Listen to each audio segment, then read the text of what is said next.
31 दिन का यारो मेहमान आ गया है, लेकर फयूज़ व बरकत रमजान आ गया है।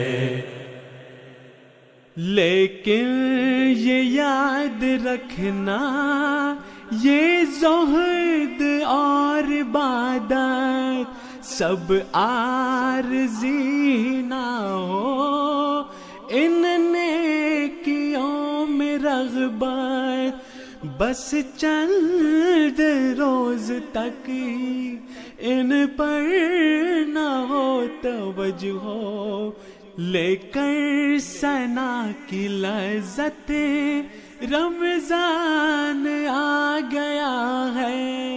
31 दिन का यारो मेहमान आ गया है, लेकर फयूज़ व बरकत रमज़ान। अशहदु अल्ला इलाहा इल्लल्लाहु वहदहु ला शरीका लह व अशहदु अन्ना मुहम्मदन अब्दुहु व रसूलुहु। अम्मा बअदु फ़अऊज़ु बिल्लाहि मिनश शैतानिर रजीम। बिस्मिल्लाहिर रहमानिर रहीम। Assalamu alaikum wa rahmatullahi wa barakatuhu, and welcome back to another Darscast in Ramadan reflection in the blessed month of Ramadan. Today we continue our exploration of divine revelation in the life of the promised Messiah alayhi salatu wasalam in this 11th lecture on this series, and fourth specifically examining the revelations granted to Hazrat Mirza Ghulam Ahmad alayhi salam, the founder of the Ahmadiyya Muslim community. Having previously discussed the nature, forms, and content of these revelations, today we will delve deeper into understanding the distinguishing signs of true revelation, why desiring inspiration or revelation is forbidden for ordinary believers, and the profound spiritual wisdom behind metaphorical language often found in divine communication. So, let's get started. We begin with why desiring revelation or inspiration is forbidden.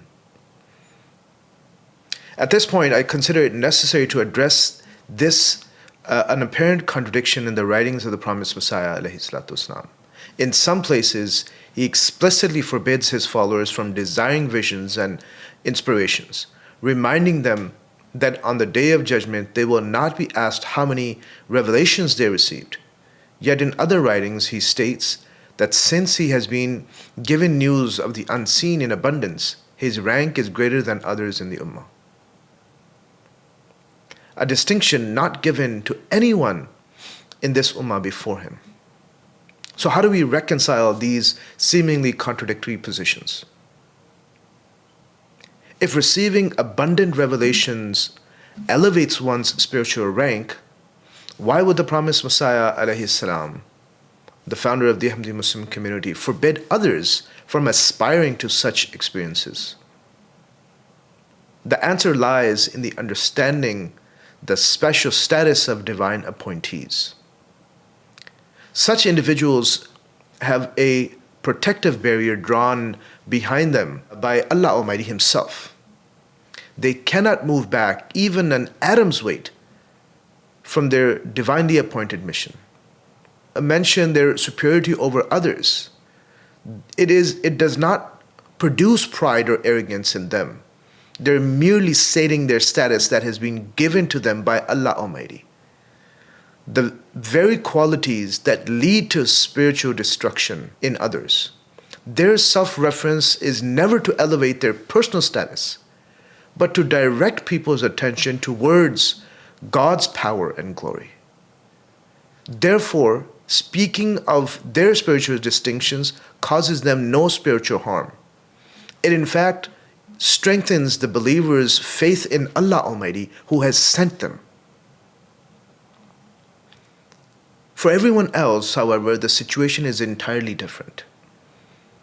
until one attains the special rank of divine conversation, the station of being a muhaddis, a siddiq, an appointee, or a prophet, there remains a serious danger of falling into the disease of pride by boasting about spiritual experiences. What should be a means of spiritual progress can instead become a path to spiritual degradation, throwing the person into the lowest spiritual states. The Holy Quran provides a sobering example of this danger. It says, "And recite to them the story of him to whom we gave our signs. But he detached himself from them. So Satan pursued him and he became of the deviators. And if we had willed, we could have elevated him thereby, but he adhered instead to the earth." Akhlada ila al-ard is what is used in the Holy Quran. Followed his own desire. This is in Surah Al-Araf. So this verse clearly describes someone who received divine signs and was initially accepted by Allah. Had he remained steadfast, Allah would have elevated his spiritual rank even further. Instead, he inclined towards worldly desires and was spiritually ruined. Hazrat Mirza Ghulam Ahmad alayhi salam is not suggesting that visions and inspirations are not a blessing from Allah. Rather, he is saying that vision and inspiration should never be our ultimate goal. The real objective is nearness to Allah Almighty. Visions and inspirations are merely manifestation of that nearness, not the nearness itself. The servant should desire closeness to Allah Almighty, to the Master, not the experiences that might result from that closeness. Now, an analogy that can help us understand this is when a person visits a friend's house. The host prepares food according to their ability. If one guest comes out of love for the friend and appreciates the food that is served, while another one comes solely to eat the food, both have performed the same physical act of eating, yet due to their different intentions, one is considered honorable and the other is base. Similarly, although divine inspirations are of high spiritual value and manifest Allah's relationship with His servants, the intention behind seeking them makes all the difference in their spiritual effect. Now, at this point, it's also important when we're speaking about Hazrat Mirza Ghulam Ahmad alayhi salam, the founder of the Ahmadiyya Muslim community, who we consider the promised Messiah and Imam Mahdi. What are the signs of his truthfulness, or the signs of truthfulness of appointees, inspiration or revelations? If we can discern that, we should be able to judge the promised Messiah alayhi salam or any divinely appointed person based on that criteria. So I'll explain the signs by which we can recognize the true inspiration of divine appointees, distinguishing them from ordinary spiritual experiences or false claims. This is more on this can be read on Haqiqatul Roya, the reality of divine revelation, by the second Khalifa, Hazrat al-Muslim Maud. Now, the first aspect is the authoritative unseen knowledge. And it is the unseen knowledge in the inspiration or the revelation of the appointees, while non-appointees may have occasionally received information about unseen matters. In the revelation of the appointees, this knowledge carries a distinctive authoritative quality. For example, their revelations might declare that if a person accepts their message, they will be saved. Otherwise, they will face consequences. Such definitive pronouncements are rarely found in revelations or inspirations of non-appointees. Then, they come with abundance of unseen knowledge.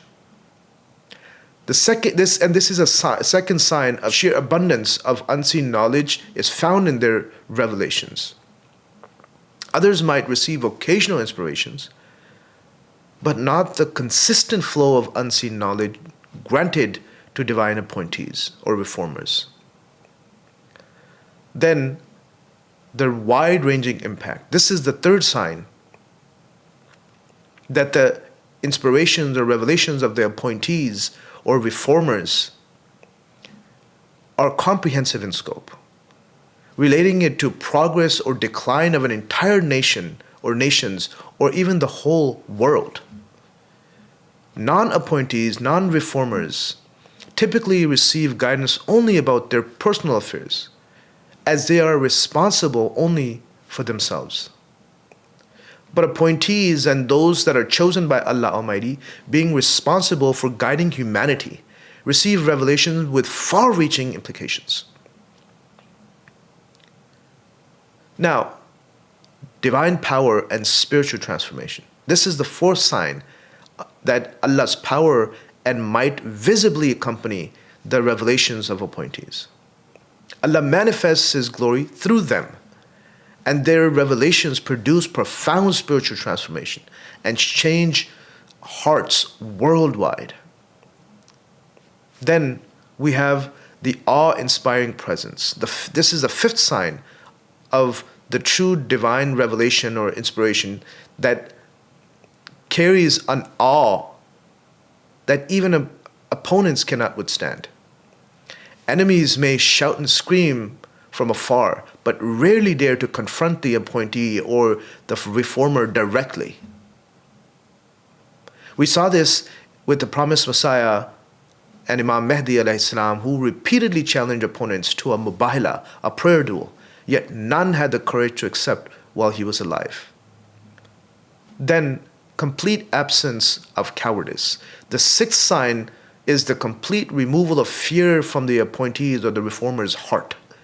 This differs from the previous sign, as awe affects others while courage pertains to the appointee himself. A friend once narrated that during court cases in Gurdaspur, someone anxiously informed the promised Messiah alayhi salam that his enemies had convinced the magistrate to imprison him. Upon hearing this, the promised Messiah alayhi salam faced redness as he sat up and declared with passion, "Can anyone lay a hand on the lion of Allah? Jo khuda ka ho use lalkarna acha nahi. Haath sheron par na dal, e rubaye zaro nazar." This is a couplet of his which essentially says, can anyone lay a hand on the lion of Allah? What power, he states, what power does he have to do so? Where others would have investigated the claim or become anxious, he showed absolute fearlessness. Then, the profound spiritual knowledge. The seventh sign is that the reformers or appointees or chosen ones of Allah are granted exceptional knowledge and insight, particularly regarding spiritual matters and Quranic truths. Hazrat al-Muslim goes further to explain when Ilahi Bakhsh claimed to have received revelation that the promised Messiah alayhi salam should pledge allegiance to him. Prophet Ahmad, Hazrat Mirza Ghulam Ahmad alayhi salam, responded, "Allegiance is taken to gain something. If I pledge allegiance to you, what will you give? If you cannot give anything, then simply say you will write a commentary on Surah An-Nas, and I will also write one. If I do not express 1,000 times more insights than you, then I will pledge allegiance to you." His challenger obviously did not accept this test. Then, the eighth sign is moral and spiritual purity. Allah Almighty makes the reformer or appointee or chosen one's life completely pure and clean, as their work is to purify others. They become living examples for humanity, demonstrating the practical application of divine teachings. Then the ninth sign is divine promises of success. Their revelations contain promises of Allah's grace and favor, because they come for a momentous purpose and face worldwide opposition. Allah gives them advance assurance of success and victory, which invariably comes to pass. The ninth sign is that Allah turns people's attention towards His appointees and chosen one, whether in support or opposition. A divine appointee, a reformer, creates a spiritual commotion that cannot be ignored. False claimants, by contrast, struggle desperately for attention, yet remain largely unnoticed. So this is the criteria by which we can judge any reformer, any appointee, any claim to prophethood. Now we move on to another topic, and another important aspect of divine revelation is the presence of metaphor and metaphorical language. Some might consider this a weakness, arguing that if prophets themselves sometimes misunderstand metaphorical revelations, how can others correctly interpret them? Far from being a weakness, this metaphorical dimension is actually another powerful sign of prophetic truthfulness. If a prophet's revelations contain no metaphors, the majesty and glory befitting prophethood could not be fully manifested. Allah Almighty Himself states that He always sends metaphors, indicating this is not an incidental matter, but one that ensures prophetic dignity. Revelations generally fall into two categories. Some are straightforward, predictions of future events, such as when the promised Messiah ﷺ was informed that Lekram would be killed or that the Bengalis would be consoled, both of which occurred exactly as foretold. Since such revelations contain knowledge of the unseen, they clearly come from Allah Almighty, states Hazrat al-Muslim. However, skeptics might still argue that such predictions could be products of the subconscious mind. To refute this, Allah also sends possible outcomes depending on people's responses. For example, a revelation might indicate that if a person responds one way, they will experience one outcome, and if they respond a different way, another outcome will follow. Such conditional prophecies don't diminish the prophet's status, but rather elevate it, proving they are not mere fortune tellers, but true messengers of the all-powerful God. The fulfillment of these prophecies demonstrate that the prophet is not a mechanical predictor, but a representative of the living God who responds to human choices. This pattern is not unique to the promised Messiah ﷺ, but appears throughout prophetic history. It's important here to consider the Quranic account of Prophet Noah, Hazrat Nuh ﷺ, and his son. Noah ﷺ was instructed to bring his family and believers onto the ark for salvation, except those who already are condemned. Noah ﷺ assumed his son would be saved as part of his family, but Allah informed him otherwise. Similarly, Prophet Yunus ﷺ, Jonah, on whom be peace, prophesied the punishment of Nineveh after 40 days. An apparently unconditional prophecy, yet when the people sincerely repented, the punishment was averted. Some critics question why prophets sometimes misinterpret divine revelations, suggesting this undermines their credibility. In reality, this is a powerful proof of their truthfulness. If a prophet never misunderstood revelations, skeptics could claim that they were merely expressing their own conjectures. But when a prophet understands a revelation one way and is fulfilled differently, this clearly demonstrates that they are not the source of the revelation, but are receiving it from a higher power. Furthermore, its conditional prophecies highlight the difference between an astrologer and a prophet. An astrologer might predict an earthquake that destroys both believers and non-believers alike, including potentially the astrologer himself. A prophet's prediction, however, includes prediction for himself and his followers. If a believer later rejects faith, the promise of safety becomes punishment. If a disbeliever accepts faith, the promise of punishment becomes safety. This demonstrates that the prophet is not merely predicting events, but is beloved by Allah Almighty, who deals with people according to their relationship with his messenger. So this concludes part 4 of the revelations of the promised Messiah alayhi salatu wassalam, and 11th lecture in this series of revelation.